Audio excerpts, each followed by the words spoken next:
bohong. Aku hanya memikirkan satu peraturan penting. Kenapa kau lakukan hari ini kalau kau bisa melakukannya besok? Few moments later.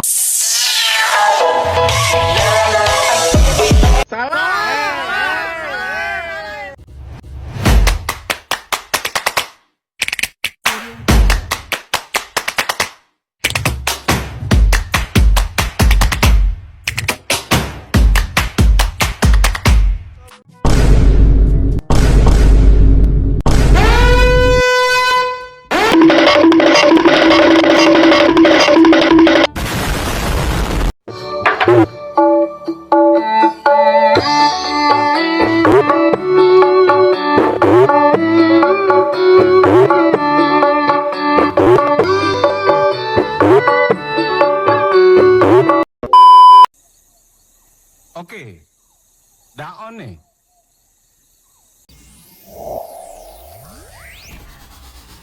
Assalamualaikum warahmatullahi wabarakatuh. Hai, perkenalkan nama saya Rena Wisuliana.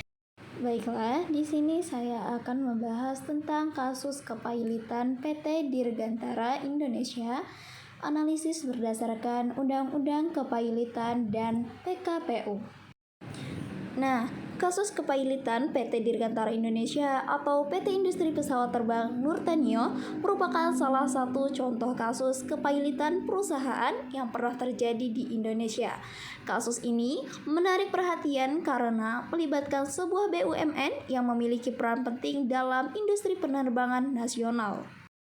Sebelum membahas secara lebih jauh, kita akan membahas latar belakang terjadinya kasus kepailitan di PT Dirgantara Indonesia. PT Dirgantara Indonesia didirikan pada tanggal 28 April tahun 1976 dan awalnya bernama PT Industri Pesawat Terbang Nurtanio. Perusahaan ini merupakan salah satu produsen pesawat terbang terkemuka di Indonesia dan memiliki peran penting dalam pengembangan teknologi penerbangan di negara ini.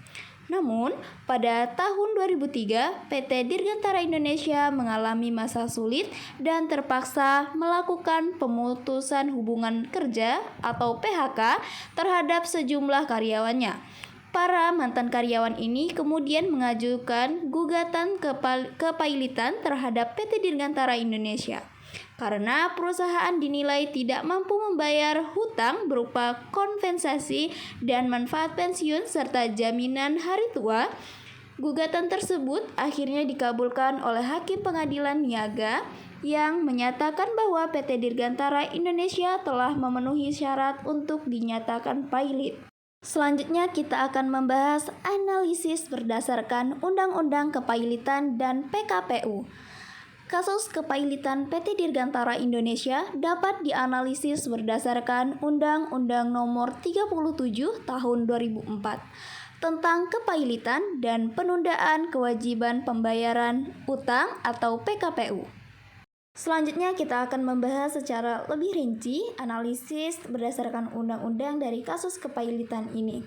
Nah, kasus kepailitan dari PT Dirgantara ini sendiri berdasarkan undang-undang ditetapkan pada pasal 2 ayat 1 Undang-Undang Kepailitan dan PKPU yang mana di dalamnya mengatur tentang syarat untuk mengajukan permohonan kepailitan, yaitu termohon memiliki hutang yang sudah jatuh tempo kepada lebih dari 2 kreditor.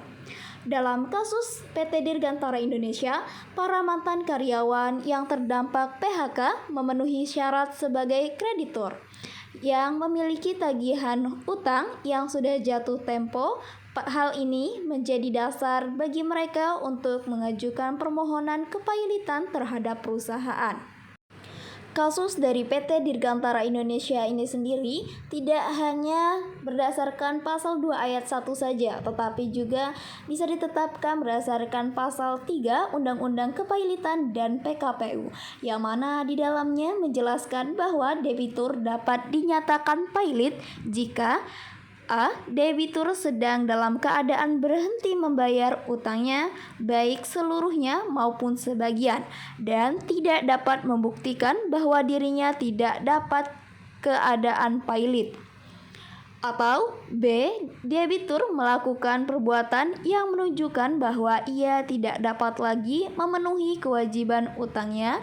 Dalam kasus PT Dirgantara Indonesia sendiri, perusahaan ini sudah dinilai tidak mampu membayar utang kepada para mantan karyawannya, sehingga memenuhi syarat untuk dinyatakan pailit berdasarkan pasal 3 Undang-Undang Kepailitan dan PKPU.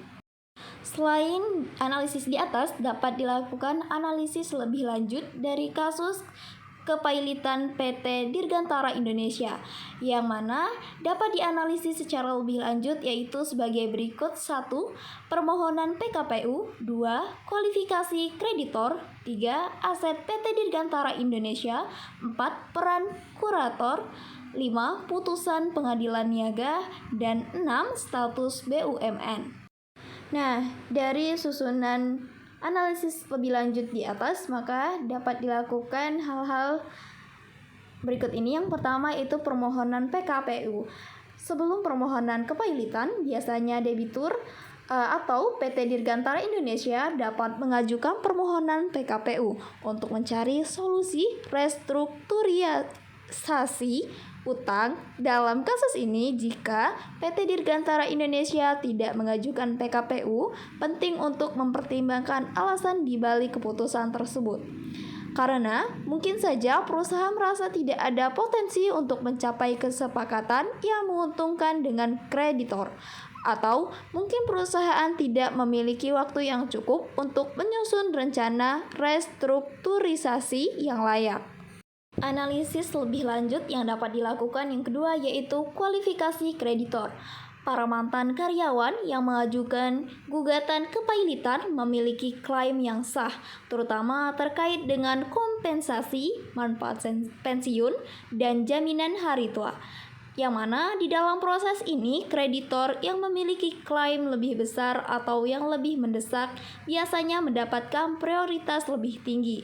Misalnya, jika ada mantan karyawan yang memiliki klaim utang lebih besar akibat PHK yang tidak sesuai, dan hal ini perlu dicatat dalam proses hukum. Analisis yang ketiga yaitu aset PT Dirgantara Indonesia. Analisis mengenai aset perusahaan sangat penting karena PT Dirgantara Indonesia memiliki aset yang signifikan, termasuk pabrik, peralatan, dan hak kekayaan intelektual. Penilaian nilai pasar dari aset-aset ini akan menentukan kemampuan perusahaan untuk membayar utang. Jika aset perusahaan lebih besar dari total utang, ada kemungkinan atau opsi likuidasi atau penjualan aset dapat memberikan hasil yang lebih baik bagi kreditor dibandingkan kepailitan.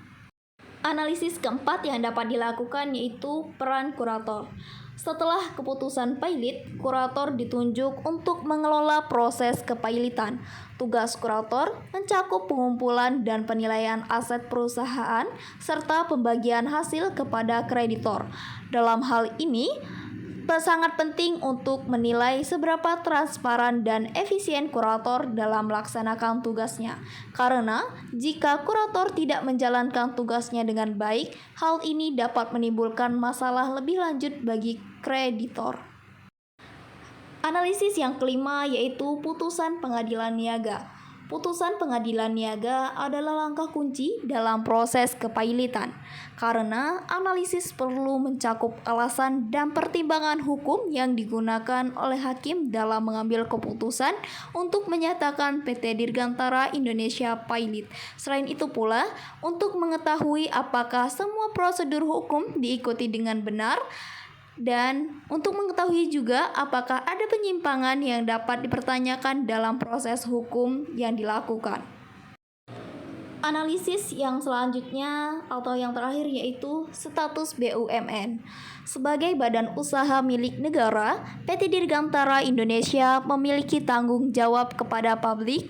Dalam hal ini, analisis perlu mempertimbangkan peran pemerintah dalam menyelesaikan masalah hutang perusahaan, dan juga untuk mengetahui apakah pemerintah memberikan dukungan atau investasi dalam proses kepailitan, dan bagaimana dampak kepailitan ini terhadap kebijakan industri penerbangan nasional. Selanjutnya akan membahas kontroversi dan perdebatan dari kasus kepailitan PT Dirgantara. Kasus kepailitan PT Dirgantara Indonesia menimbulkan kontroversi. Beberapa pihak mempertanyakan apakah proses kepailitan sesuai ketentuan, mengingat perusahaan tersebut merupakan BUMN dengan aset besar dan peran penting dalam industri penerbangan nasional.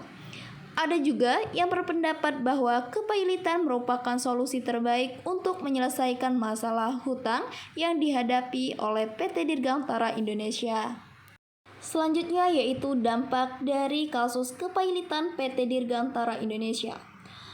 Kasus kepailitan PT Dirgantara Indonesia berdampak signifikan terhadap industri penerbangan di Indonesia karena menyebabkan hilangnya lapangan pekerjaan dan terhambatnya pengembangan teknologi penerbangan. Selain itu, kasus ini menjadi pelajaran penting bagi perusahaan-perusahaan di Indonesia untuk memperhatikan pengelolaan keuangan dan kewajiban hutang yang ditanggungnya.